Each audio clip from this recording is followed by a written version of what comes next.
आणि महत्त्वाची बातमी, मराठा आरक्षणासाठी सुरू असलेलं जरांगे यांचं उपोषण स्थगित करण्यात आलेलं आहे। आता उपोषण होणार नाही तर समोरासमोर लढाई होणार असं मनोज जरांगे पाटील यांनी म्हटलं। मागण्यांची अंमलबजावणी न झाल्यास मुंबईमध्ये धडक देणार असंही जरांगे यांनी म्हटलेलं आहे।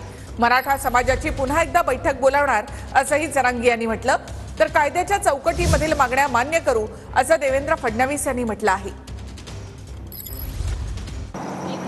हे व्यासपीठ आपण हे आंदोलन आता स्थगित करतो, बंद करत नाही। हे आंदोलन आपण स्थगित करतोय। हे आंदोलनाचं हे सगळं व्यासपीठ ते उचलून त्या मंडळामध्ये, सांस्कृतिक मंडळात ठेवा। तुम्हाला इथं ते सभा मंडप करायचं।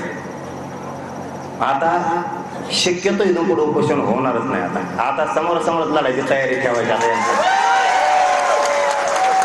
सांभाळा, गोरगरीब मराठ्यांना सांभाळा, त्यांच्या मागण्या पुऱ्या करा, म्हणणं काय नाही। पण जर ह्या लवकर याची अंमलबजावणी नाही झाली तर मुंबईची तारीख मी घोषित करणार आहे। मराठा समाजाच्या राज्यातले पुन्हा एकदा बैठक बोलवणार आहे मोठी, आणि तिथून घोषणा होणार आहे मुंबईची।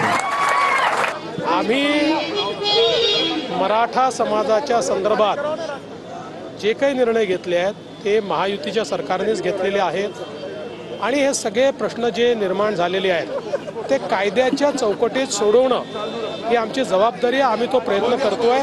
ज्या ज्या मागण्या यापुढे देखील कायद्याच्या चौकटीतल्या ज्या मागण्या ते करतील किंवा कोणीही करेल त्या मागण्या आम्ही निश्चितपणे मान्य करू।